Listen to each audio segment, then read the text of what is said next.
ദൈവ തിരുനാമത്തിന് മഹത്വമുണ്ടായിരിക്കട്ടെ. ഹബക്കൂക്ക് പ്രവാചകൻ്റെ ഒരു മനോഹരമായൊരു പ്രാർത്ഥനയുണ്ട്. ഒരുപക്ഷെ ആ പ്രാർത്ഥന ഞാനും നിങ്ങളുമൊക്കെ എല്ലാ ദിവസവും ചൊല്ലുന്നത് നല്ലതായിരിക്കും. ഹബക്കൂക്ക് പ്രവാചകൻ്റെ 3-ാം അധ്യായത്തിൽ 17-ാമത്തെ വചനത്തിൽ അദ്ദേഹം ഇങ്ങനെ പറയുകയാണ്: അത്തിവൃക്ഷം പൂക്കുന്നില്ലെങ്കിലും, മുന്തിരിയിൽ ഫലങ്ങളില്ലെങ്കിലും, ഒലിവുമരത്തിൽ കായ്കളില്ലാതായാലും, വയലുകളിൽ ധാന്യം വിളയുന്നില്ലെങ്കിലും, ആട്ടിൻകൂട്ടം ആലയിൽ അറ്റുപോയാലും, കന്നുകാലികൾ തൊഴുത്തിലില്ലാതായാലും, ഞാൻ കർത്താവിൽ ആനന്ദിക്കും. എത്ര മനോഹരമായൊരു വചനമാണല്ലേ.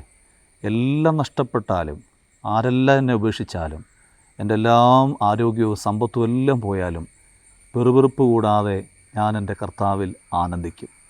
അങ്ങനെ ജീവിച്ചൊരു മനുഷ്യനാണ് യോബ്. എല്ലാം നഷ്ടപ്പെട്ടു പോയില്ലേ, പക്ഷെ എന്നിട്ടും അവൻ കർത്താവിനെതിരെ ഒരു വാക്കുപോലും ഉരിയാടിയില്ലല്ലോ.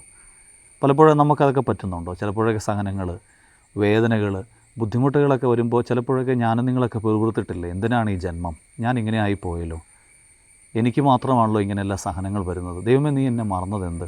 ചിലരൊക്കെ പള്ളിയിൽ പോലും പിന്നീട് പോകുന്നത് നിർത്തിയത് ഞാൻ കണ്ടിട്ടുണ്ട്. അപ്പോഴാണ് ഈ ഹബക്കൂക്ക് പ്രവാചകൻ പറയുന്നത്, എല്ലാം പോയാലും ഞാൻ കർത്താവിൽ ആനന്ദിക്കും. അതുകൊണ്ട് പ്രിയപ്പെട്ടവരെ, ഈ വചനം എന്ന് പറയുന്നത് വീണുപോയിട്ട് എഴുന്നേറ്റ് വന്നവരും വീണുപോകാതെ ജയിച്ചവരെക്കുറിച്ചൊക്കെ പറയുന്നൊരു പുസ്തകമാണ് ബൈബിൾ. അതുകൊണ്ട് ഈ ബൈബിള് എന്ന് പറയുന്നത് നമുക്ക് പ്രചോദനം നൽകുന്ന ഒരെന്നാണ്.